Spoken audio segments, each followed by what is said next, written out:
1v1 is ready to go, so let's send it over to them. Time for our last match of the evening, and our first contender, he complained that the 1v1 seeding was unfair, and he was right. Unfair to Faker, it's Mata!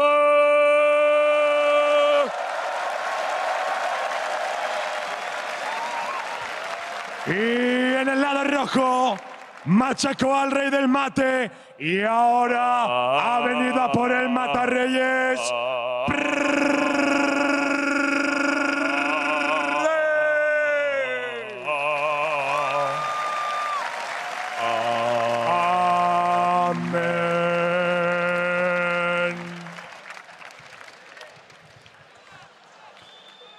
Well then, how do you follow that up? You got something? I got nothing. All right. Luckily for us, it is the last 1v1. They don't need to trump that one, the last intro. But yeah, unfair to Faker. We heard in the intro. Yeah, I mean, I saw in the highlights from yesterday, Faker was saying his masteries were messed up, but I mean, Mata was telling him, oh, no excuses, no excuses. I love how Mata was like, no, no, no. And we finally get an insight in the way Faker approaches his games. It's not just a rift. It's all a big mental war game. Yeah, there you go. He's already lining up the excuses, you know? Come on, Faker. Even Faker blames like external sources. Yep, exactly. Teaches us that we can always blame our teams in solo queue. That's really the lesson to walk away with. Yeah, from All-Stars. Yeah. All-Stars, if nothing else, has taught us you can blame your teammates. I mean, Yankos was in there a little bit, you know, halfway. Yeah, shaded his team. Faker definitely, you know, making some excuses with the masteries. Wrong runes. I mean, maybe that's the key to becoming good at League of Legends. I mean, if European solo queue has taught me anything, it is exactly that. All right, I'm very keen to see what's gonna happen here. Mata versus PraY.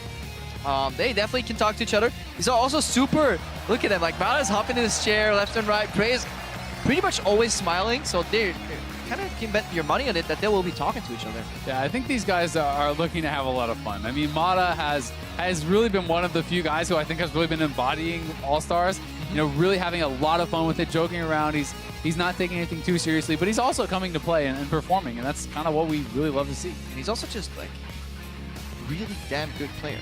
Not just on support, like he's like a legacy player. If Faker didn't exist, Mata could probably apply for best League of Legends player of all time. Who do you apply to? Huh? The fans. The fans? You apply to the fans? Go door to door, start knocking on doors, kissing babies. The court of fandom definitely decides that one. Sadly, no wards on this map, so Mata can't show. Yeah, we need new mode, really, you know? 1v1 ward showdown? Yeah, exactly. Who can have the most vision control? It's two guys, one bush. Who can control the wards? It's like rock, paper, scissors with sweepers, wards, and control wards. Exactly. All right. It's like Minesweeper. Find the wards. Rengar eliminated. Somehow PraY thinks that Mata is going to whip out the Rengar. Well, Kalista is still available. 480 is off the table. I don't think we've seen Kalista yet, actually. No, we saw her at IWCA. Okay. Basically, where the approach they were taking was stacking up the Ren stacks on the creep. And when it's low, you kill the Q, and then obviously you kill the minion with Q, and then you transfer over the stacks to the opponent, hopefully behind it. Yeah, just max Q and E. You don't need points in W or ultimates. Yeah, don't have somebody to throw around. The one time you do want your support there. But it's been nerfed too much. I feel like Kalista significantly weaker. Yeah. Oh, well, it's going to get locked, so we'll see. Oh, Yasuo comes in. Oh, something. Mata hit the table so hard the camera got knocked off. Well, Mata's gone. He's actually been replaced right now. Is that Froggen right there on stage? No, it's still Mata. Well, it is going to be Mata with the Yasuo. Can he make magic happen twice in a row? This one is going to be very exciting. Oh, the crowd rallying behind Mata. It's really fun to see just so much personality kind of come out of him right there. He's just super excited. It's a good matchup too.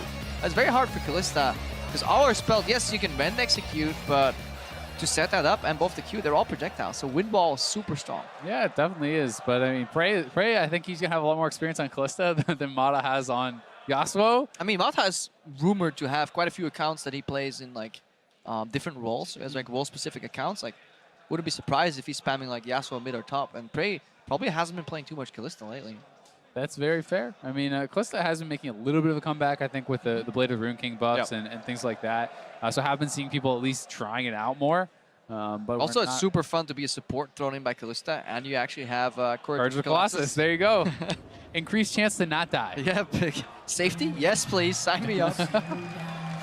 All right, this is where we want to look at Runes and Masteries. Yesterday, Mata was like running a 1% crit. He no longer is.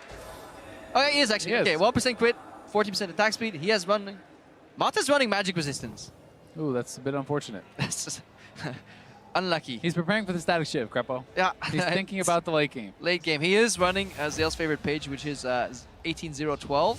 But he's not taking Perseverance. And I do kind of like Perseverance over Insight. It's like, how many times are you really going to get advantage out of the summoner cooldown? Like, are you really going to get in all in with your double summoners, then walk out, then get them back, and then all in right away instantly? But if you're as good as Mata, how many times are you going to be low enough for Perseverance? Ooh, there you go. Yeah, you Help just you, don't know? take damage. You know, If you don't take damage, maximize when you that get shield. to a certain skill level, the auto attacks apparently do not deal damage to your character anymore. That's fantastic. That's what it feels like playing against some players. PraY super standard 80 carry page, guys, but he is not running MR. Masteries, PraY is running 18-0-12 as well. And more importantly, he's running Perseverance. He's got my vote. He's got the seal of approval from Zale. Perseverance for 1v1s. But we're looking at the screen here again. Mata full HP, PraY on 60%, so maybe the theory does apply. Yeah, I mean, it's definitely true. We'll see. PraY should hit level 2 here faster. Yeah, We'll see. 7th minion. First melee creep for the second wave, right there. Pop. But this is actually pretty scary, though. I mean, when Mata hits 2, it's a lot scarier because he could just dash in on him and look for the trades, then dash out. Oh, yeah, I really like the concept of like exit creeps on both Yasuo and Aurelia. And he also did an auto Q right after. God. This could be an all-in. I think PraY's in trouble. If he hits the Q, PraY's probably dead. Oh, that's a bad barrier. Oh, this is really going to be close. Friend? Oh, he's done.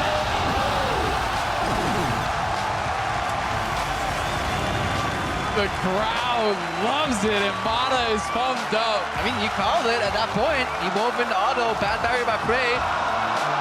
Yeah, you did not want to stick around when Yasuo has a health advantage on you. Yeah, and he was sitting on the tornado. He had the third Q ready. He dashes in right onto PraY, and PraY not respecting that all in. I love both these players though. Like PraY goes out with a smile. Mata is just like jumping around like a little kid. This guy like, he's seen it all. He's done it all, and he still gets like so excited I mean, about League. That's just like really fun to watch. he obviously loves it, and I do too. It's so much fun to watch these players playing at this level, and Mata taking out Faker, taking out PraY. I'm not sure who he's going to be playing next, but at this point, like you have to be scared. a little book backstage, you know, with certain names written into it. Here we see, the final Q connects. PraY's barrier could be optimized, but it does get slashed in the end, so didn't really matter. He needed one more auto for that Ren to be guaranteed execute, so and production struggling to keep Mata into frame. First he knocks down the camera, then he jumps up.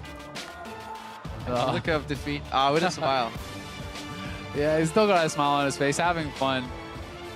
There they are, congratulating each other. But this has been a really fun day of 1v1s, actually. Yeah. And we're going to have a lot of really strong players moving on to tomorrow. And I can't wait to see what Mata has in store. Yeah, I mean, if he's, well, probably Yasuo. Yeah. To predict the future, you gotta Do you look even at ban it history. out? Do you ban him out? I think you ban the Yasuo at this point. Yeah. Or you see if you can get him to level 4, maybe. Like, we haven't really seen what he can do in terms of ulting, because it hasn't really gone that far. Mata probably has the shortest game time at this point. But I love the fact that we could dig a little deeper. We could figure out what the more ideal masteries were. Like, we definitely, and by we, I mean you, figured out that Resolve is the way to go here for a lot of these 80 carries, and that it maybe a hybrid style trumps just a raw all-in power. Yeah, I think so. I mean, obviously in a game like this, it doesn't come into play, right? If the match is that short, your regen is not kind of outpacing what the flat damage and the flat abilities are going to give you, like Assassin and Merciless and so on and so forth. But I think you have to give respect to your opponent, and you have to play to the play style that you're setting up. If you go for regen, you got to play for a long game. No, I definitely agree. But that's our 1v1s for today done and dusted. To take a closer look at how it went down, let's check in.